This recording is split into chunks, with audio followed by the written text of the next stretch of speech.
तो दिल्ली में लगातार बैठकों का दौर जारी है। केंद्रीय कैबिनेट की इस समय महत्वपूर्ण बैठक चल रही है, जिसकी जानकारी हम आपको लगातार दे भी रहे हैं कि सीसीएस की बैठक के बाद कैबिनेट की बैठक शुरू हो चुकी है। दिल्ली में बैठकों का दौर जारी है। केंद्रीय कैबिनेट की इस समय अब ये बैठक शुरू हो चुकी है। इस बैठक में रक्षा मंत्री राजनाथ सिंह, अमित शाह शामिल हैं। शिवराज सिंह चौहान भी, जेपी नड्डा भी इस बैठक में मौजूद हैं। पीएम आवास पर यह मीटिंग उस वक्त हो रही है। ऑपरेशन सिंदूर की सफलता के बाद, सीज फायर के बाद कैबिनेट की भी ये पहली बैठक है। हमने आपको बताया कि सीसीएस की बैठक सीज फायर के बाद पहली मर्तबा हुई और सीसीएस की बैठक के खत्म होने के बाद कैबिनेट की बैठक भी अब शुरू हो चुकी है।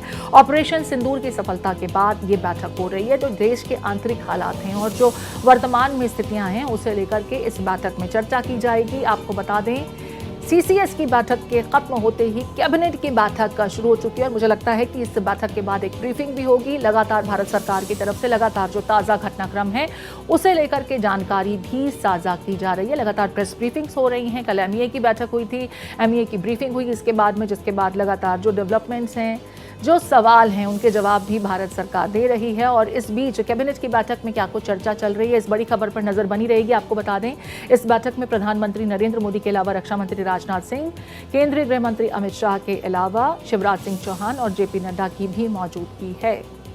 तो सीसीएस की बैठक खत्म हो चुकी है, कैबिनेट की बैठक शुरू हो चुकी है। देश की जो आंतरिक स्थितियां बनी हुई हैं, लगातार विपक्षी खेमे की तरफ से जो सवाल पूछे जा रहे हैं, जिन विषयों को उठाया जा रहा है, और इस बीच जो लगातार इंटरनेशनल डेवलपमेंट्स हैं, उन हालातों की समीक्षा के लिए ये बैठक बहुत महत्वपूर्ण है। आपको बता दें, इस बैठक में प्रधानमंत्री नरेंद्र मोदी के अलावा रक्षा मंत्री राजनाथ सिंह, केंद्रीय गृह मंत्री अमित शाह, जेपी नड्डा बीजेपी अध्यक्ष और केंद्रीय मंत्री, और साथ में शिवराज सिंह चौहान की मौजूदगी। जो देश के आंतरिक हालात हैं, जो डेवलपमेंट्स हैं, जो स्थितियां हैं, उसका जायजा लेने के लिए, उसकी समीक्षा के लिहाज से ये बैठक बहुत महत्वपूर्ण है। मेरे साथ रमेश जुड़ गए, माफ कीजिए राकेश हमारे साथ जुड़े हैं। राकेश खरोख करूंगी। राकेश, क्या कुछ जानकारी? सीसीएस की बैठक पूरी हो चुकी है, संपन्न हो चुकी है, अब कैबिनेट की बैठक शुरू हुई है।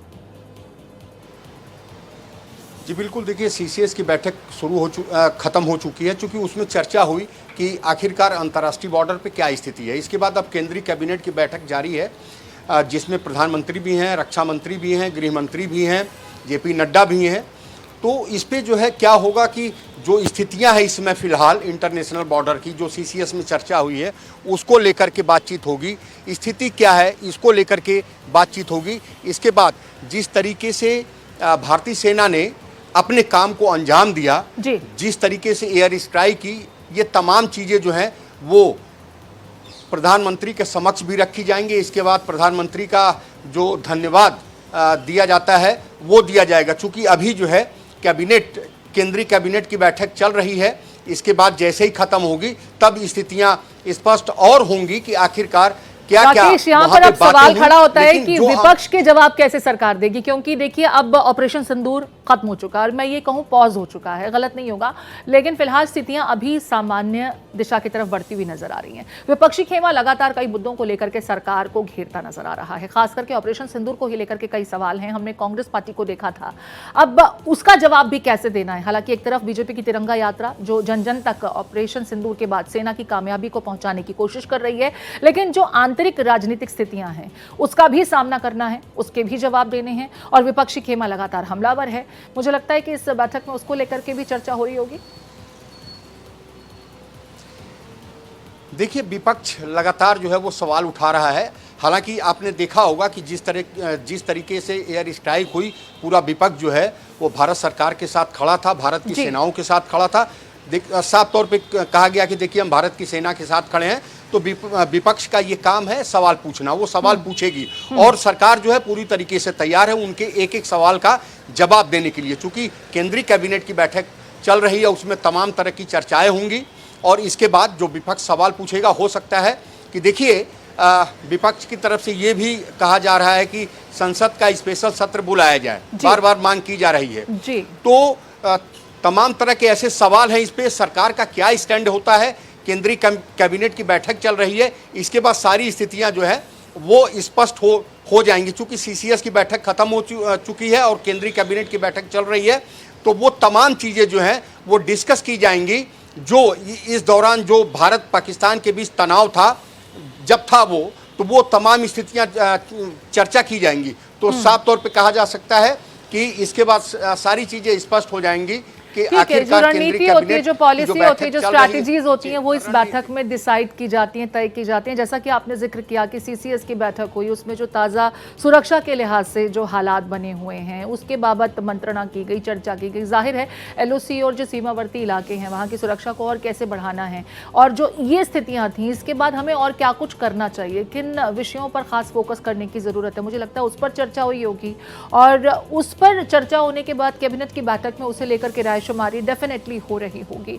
लेकिन यहाँ पर कुछ इंटरनेशनल डेवलपमेंट्स भी हैं राकेश, जिसका मैं जिक्र करना चाहूँगी। खास करके डोनाल्ड ट्रंप का मैं जिक्र करूँगी, जो लगातार खुद को क्रेडिट दे रहे हैं और उसका फ़ायदा हमारा विपक्ष उठाता नजर आता है, जो प्रधानमंत्री नरेंद्र मोदी को कटघरे में खड़ा कर रहा है कि क्या यह अमेरिका के दबाव में सीज फायर हुआ था, और अगर ऐसा है तो भारत क्यों कमज़ोर पड़ा।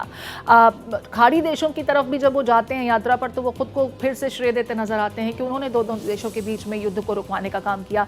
जेडी वेंस कुछ कहते हैं, ऐसे में भारत सरकार लगातार खंडन कर रही है। लेकिन डेफिनेटली अब जो एक इंटरनल पॉलिसीज होती हैं, जो स्ट्रैटेजी होती है, क्योंकि पूरा विश्व इस समय आपको देख रहा है ताज़ा डेवलपमेंट्स के बाद में, आपको अपना जो प्रोजेक्शन है वो उतनी ही स्ट्रांगली रखना है। तमाम विषयों को इसमें शुमार किया जा रहा होगा। बिल्कुल, देखिए जैसे ही सीज फायर का अपना क्रेडिट लिया ट्रंप ने, उसी समय ये चीज़ें स्पष्ट हो गई कि ये सीना ठोक के कहेंगे कि सीज फायर मैंने कराया, और ऐसा ही हुआ। आपने देखा कि प्रधानमंत्री का जब भाषण था, देश के नाम संबोधन था, उसके पहले ही जो अमेरिकी राष्ट्रपति हैं ट्रंप ने, उन्होंने एक बयान जारी किया, ट्वीट भी किया कि मेरी वजह से सीज फायर हुआ है, और मैंने व्यापार का भी हवाला दिया है। तो जो विशेषज्ञ बताते हैं उसमें साफ तौर पे कहते हैं कि देखिए ये ट्रंप की एक जो है ये विशेषता है, विशेषता कही है कि वो अपने खुद की तारीफ जो है वो अपनी पीठ खुद थपथपाते हैं और इसके बाद ढिंढोरा पीटते हैं कि जो कुछ हुआ मेरी वजह से हुआ, क्योंकि ये ट्रंप की पॉलिसी रही है। और जैसा जो सबसे महत्वपूर्ण बात है कि उन्होंने व्यापार का हवाला दिया कि व्यापार और युद्ध एक साथ ये तमाम चीजें नहीं चल डोनाल्ड सकती। ट्रंप की तरफ से हमने सुनी और उस पर चर्चा भी हुई। फिलहाल केंद्रीय कैबिनेट की जो बैठक है इसमें किन मुद्दों को शामिल किया जाता है इस पर नजर बनी रहेगी। शुक्रिया राकेश आपका।